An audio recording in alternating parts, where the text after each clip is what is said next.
যেন মনে হচ্ছে দীর্ঘ প্রতীক্ষার পর অবশেষে কালবৈশাখী এলো। যেন মনে হচ্ছে দীর্ঘ প্রতীক্ষার পর অবশেষে কালবৈশাখী এলো। পশ্চিম আকাশ থেকে একটা মেঘ, ঘন মেঘ উড়ে আসছে। অবিশ্রান্ত বর্ষণ চলছে আজ প্রায় 1.5 মাস ধরে। মাঝখানে দুপুরবেলাটা একটুখানি শান্তি ছিল, তাই বেগুন গাছগুলো জাস্ট স্কুল থেকে ফিরে বেগুন গাছগুলো পরিচর্যা করছিলাম।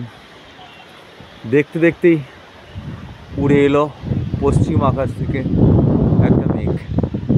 যেন মনে হচ্ছে অবশেষে কালবৈশাখী এলো।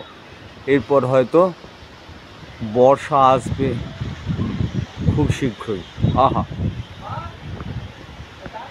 ঠাকুর, আর কত কি দেখবো। ইতিমধ্যেই ছাদ বাগানের পরিচর্যা আপাতত শেষ। অসংখ্য পেয়ারা পোকা হয়ে নষ্ট হয়ে যাচ্ছে, নষ্ট হয়ে গেছে, পড়ে গেছে।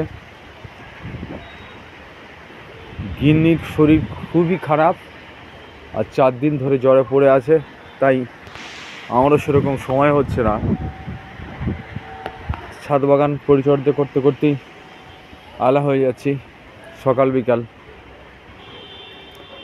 ভেবেছিলাম আজকে ছাদটা শুকিয়েছে, কাল একটুখানি ছাদটা পরিষ্কার করব, ঝাড় দেবো নিজেই। কিন্তু রাত্রে বৃষ্টি হয়ে গেলে আবার সেই কাদায় প্যাচপ্যাচানি, শ্যাওলা, খুব বিরক্তিকর ব্যাপার। এসব আমার দ্বারা হবে না। শুকনো থাকলে হয়তো হতো, একটা এনার্জি আসতো, কিন্তু সেই সুযোগটা আমাকে দেওয়া হলো না।